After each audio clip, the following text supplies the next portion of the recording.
Hi hello ವೀಕ್ಷಕರೇ, ನಮಸ್ಕಾರ ನಿಮ್ಮೆಲ್ಲರಿಗೂ. Welcome to Drive in Kitchen. Drive in ಕಿಚನ್ಗೆ ಆತ್ಮೀಯ ಪ್ರೀತಿಯ ಸ್ವಾಗತ. ಹಾಗೆ ಮೊದಲನೇದಾಗಿ ಯಾರೆಲ್ಲ ಈ ವಿಡಿಯೋನ ನೋಡ್ತಾಯಿದ್ರು ತಮ್ಮೆಲ್ಲರಿಗೂ ಡ್ರೈವ್ ಇನ್ ಕಿಚನಿಂದ ಮತ್ತು ನನ್ನ ಕಡೆಯಿಂದ ನಿಮಗೆ ಧನ್ಯವಾದ. ಬನ್ನಿ ವೀಕ್ಷಕರೇ, ಆಗಿದ್ದರೆ ಇವತ್ತಿನ ಸ್ಪೆಷಲ್ ರೆಸಿಪಿ ಡ್ರೈವ್ ಇನ್ ಕಿಚನಲ್ಲಿ ಏನು ಅಂತ ನೋಡ್ಕೊಂಡು ಬರೋಣ. ತುಂಬ ಸುಲಭವಾಗಿ ವೀಕ್ಷಕರೇ ಈ ರೆಸಿಪಿನ ಮಾಡ್ಕೋಬೋದು. ನೀವು ಕೂಡ ನಾನಾ ಥರದ ಉಪ್ಪಿಟ್ಟಿನಲ್ಲಿ ತುಂಬ ವೆರೈಟಿ ಆಫ್ ರೆಸಿಪಿಗಳನ್ನ ಮಾಡ್ಕೊಂಡಿರ್ತೀರ. ಅದರಲ್ಲೂ ವೀಕ್ಷಕರೇ, ಈರುಳ್ಳಿ ಇಲ್ಲದೇ ಸ್ವಲ್ಪ ಕ್ಯಾಬೇಜನ್ನೇ ಬಳಸ್ಕೊಂಡು ಈ ಥರ ಸಿಂಪಲ್ಲಾಗಿ ಕಲರ್ಫುಲ್ಲಾಗಿ ಉಪ್ಪಿಟ್ಟನ್ನು ಮಾಡ್ಕೊಳ್ಳಿ. ತುಂಬ ಟೇಸ್ಟಿಯಾಗಿರುತ್ತೆ. ಬನ್ನಿ ವೀಕ್ಷಕರೇ, ಈ ವಿಡಿಯೋದಲ್ಲಿ ಕಂಪ್ಲೀಟಾಗಿ ವಿಡಿಯೋನ ನೋಡ್ಕೊಂಡು ಬರೋಣ.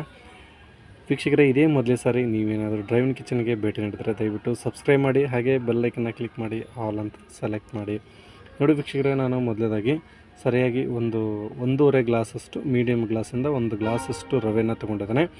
ಇದನ್ನು ಮೀಡಿಯಮ್ ಫ್ಲೇಮಲ್ಲಿ ಒಂದು 20 ಸೆಕೆಂಡು ವೀಕ್ಷಕರೇ ಫ್ರೈ ಮಾಡಿಕೊಂಡ್ರೆ ಸಾಕಾಗುತ್ತೆ.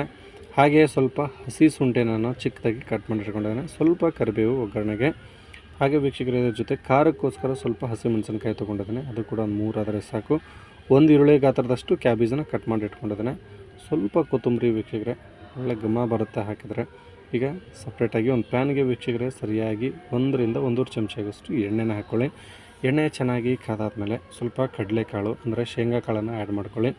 ಶೇಂಗಾ ಕಾಳನ್ನು ಒಂದು 10 ರಿಂದ 20 ಸೆಕೆಂಡು ಚೆನ್ನಾಗಿ ಈ ಥರ ಮೀಡಿಯಮ್ ಫ್ಲೇಮಲ್ಲಿ ಫ್ರೈ ಮಾಡ್ಕೊಳ್ಳಿ. ಸ್ವಲ್ಪ ಕಲರ್ ಚೆನ್ನಾಗಿ ಬರುತ್ತೆ, ತಿನ್ನೋದಕ್ಕೂ ಟೇಸ್ಟ್ ಇರುತ್ತೆ. ಒಂದು ಅರ್ಧ ಟೇಬಲ್ ಸ್ಪೂನ್ ಆಗುವಷ್ಟು ಕಡಲೆಬೇಳೆ ಹಾಗೆ ಉದ್ದಿನಬೇಳೆ ಬೇಕೆಂದರೆ ನೀವು ಆ್ಯಡ್ ಮಾಡ್ಕೊಳ್ಳಿ, ಇಲ್ಲಾಂದರೆ ಸ್ಕಿಪ್ ಮಾಡಿ ವೀಕ್ಷಕರೇ. ಇದನ್ನು ಕೂಡ ಅಷ್ಟೇ ಒಂದು ಸ್ವಲ್ಪ ಕೆಂಪು ಬಣ್ಣ ಬರೋವರೆಗೂ ಫ್ರೈ ಮಾಡಬೇಕು, ಅಂದಾಗಲೇ ಇದು ತಿನ್ನೋದಕ್ಕೆ ಟೇಸ್ಟಿಯಾಗಿರುತ್ತೆ ವೀಕ್ಷಕರೇ. ಈಗ ಫೈನಲಾಗಿ ಒಂದು ಅರ್ಧ ಟೇಬಲ್ ಸ್ಪೂನ್ ಆಗೋಷ್ಟು ಸಾಸಿವೆ ಕಾಳು, ಅದೇ ಪ್ರಮಾಣದಲ್ಲಿ ಜೀರಿಗೆ, ಕೊನೆಯದಾಗಿ ಸ್ವಲ್ಪ ಹಸಿ ಮೆಣಸಿನಕಾಯಿನ ಹಾಕ್ಕೊಳ್ತಾ ಇದ್ದೀನಿ. ಹಾಗೆ ಸ್ವಲ್ಪ ಕರಿಬೇವು, ಚಿಕ್ಕದಾಗಿ ಕಟ್ ಮಾಡಿಟ್ಟಿರುವ ಹಸಿ ಶುಂಠಿ, ಇದು ಕೂಡ ಹಾಕಿದರೆ ಟೇಸ್ಟಿಯಾಗಿರುತ್ತೆ. ಮರಿಬೇಡಿ, ನೀವು ಕೂಡ ಹಾಕ್ಕೊಂಡು ಟೇಸ್ಟ್ ಮಾಡಿ. ಕೊನೆಯದಾಗಿ ಒಂದು 10 ಸೆಕೆಂಡ್ ಇದನ್ನು ಫ್ರೈ ಮಾಡ್ಕೊಳ್ಳಿ ವೀಕ್ಷಕರೇ. ಈಗ ಫೈನಲಾಗಿ ಕ್ಯಾಬೇಜನ್ನು ಈರುಳ್ಳಿ ಹೇಗೆ ನೀವು ಕಟ್ ಮಾಡ್ತೀರೋ ಅದೇ ಸೇಪಲ್ಲೇ ನೀವು ಕ್ಯಾಬೇಜ ಕೂಡ ಕಟ್ ಮಾಡ್ಕೊಳ್ಳಿ. ಇದನ್ನು ಕೂಡ ಅಷ್ಟೇ ಸಿಂಪಲ್ಲಾಗಿ ಒಂದು 10 ರಿಂದ 20 ಸೆಕೆಂಡ್ ವೀಕ್ಷಕರೇ ಚೆನ್ನಾಗಿ ಫ್ರೈ ಮಾಡ್ಕೊಳ್ಳಿ.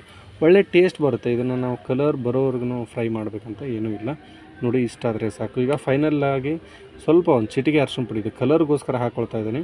ರುಚಿಗೆ ತಕ್ಕಷ್ಟು ಉಪ್ಪು, ಒಂದು 1/2 ಟೇಬಲ್ ಸ್ಪೂನ್ ಆಗೋಷ್ಟು.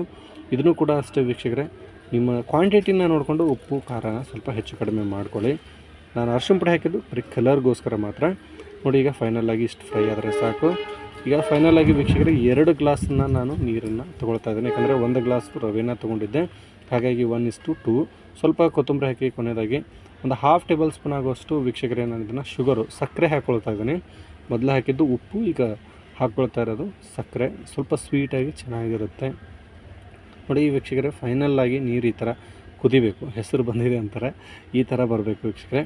ಫೈನಲಾಗಿ ನಾನು ರವೆನ ತೊಗೊಂಡಿಟ್ಟಿದ್ದೆ ಒಂದು ಬೌಲಲ್ಲಿ, ಅದನ್ನು ಕೂಡ ಈಗ ಈ ಪ್ಯಾನ್ಗೆ ನಾನು ಆ್ಯಡ್ ಮಾಡ್ಕೊಳ್ತಾ ಇದ್ದೀನಿ. ನೀವು ನೋಡಿ ಸಿಂಪಲ್ಲಾಗಿ ಈ ಥರ ಮಾಡ್ಕೊಳ್ಳಿ, ಇಲ್ಲಾಂದರೆ ರವೆ ಹಾಕ್ಕೊಂಡೆ ಕೈ ಆಡಿಸ್ತಾನೆ ರವೆ ಹಾಕ್ಕೊಳ್ಳಿ, ಇಲ್ಲಾಂದರೆ ಏನು ತೊಂದರೆ ಇಲ್ಲ ವೀಕ್ಷಕರೇ. ಈ ಥರ ರವೆ ಹಾಕಿದ ತಕ್ಷಣ ಚೆನ್ನಾಗಿ ಮಿಕ್ಸ್ ಮಾಡ್ಕೊಳ್ಳಿ. ನೋಡಿ, ಫೈನಲ್ಲಾಗಿ ಒಂದು 2 ನಿಮಿಷ ವೀಕ್ಷಕರೇ ಸೂಪರಾಗಿಬಿಡುತ್ತೆ. ಇಷ್ಟಾದರೆ ಸಾಕಾಗುತ್ತೆ. ಈಗ ಫೈನಲಾಗಿ ಉಪ್ಪಿಟ್ಟು ರೆಡಿ ಆಯಿತು. ನಾವೊಂದು ಪ್ಲೇಟ್ಗೆ ಸರ್ವ್ ಮಾಡಿಕೊಂಡು ಟೇಸ್ಟ್ ಮಾಡೋಣ ಬನ್ನಿ. ನೋಡಿ ವೀಕ್ಷಕರೇ, ನಾನೊಂದು ಬೌಲಿಂದ ಈ ಥರ ಸರ್ವ್ ಮಾಡ್ಕೊಂಡಿದ್ದೇನೆ. ನೀವು ಕೂಡ ಈ ಥರ ಮಾಡಿಕೊಂಡು ಟೇಸ್ಟ್ ಮಾಡಿ.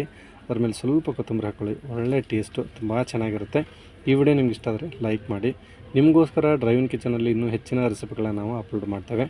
ದಯವಿಟ್ಟು ಮರುದಿನ ಡ್ರೈವ್ ಇನ್ ಕಿಚನನ್ನು ಸಬ್ಸ್ಕ್ರೈಬ್ ಆಗಿಲ್ಲ ಅಂದರೆ ಸಬ್ಸ್ಕ್ರೈಬ್ ಮಾಡಿ, ಹಾಗೆ ಬೆಲ್ಲೈಕನ್ನ ಕ್ಲಿಕ್ ಮಾಡಿ ಆಲ್ ಅಂತ ಸೆಲೆಕ್ಟ್ ಮಾಡಿ. ಈ ಥರ ಮಾಡಿದ್ರೆ ಡ್ರೈವ್ ಇನ್ ಕಿಚನಲ್ಲಿ ಅಪ್ಲೋಡ್ ಆಗೋ ಪ್ರತಿಯೊಂದು ವಿಡಿಯೋ ಮೊದಲನೇ ನೋಟಿಫಿಕೇಷನು ನಿಮಗೆ ಬರುತ್ತೆ. ವಿಡಿಯೋ ನೋಡೋದಕ್ಕೆ ಧನ್ಯವಾದ.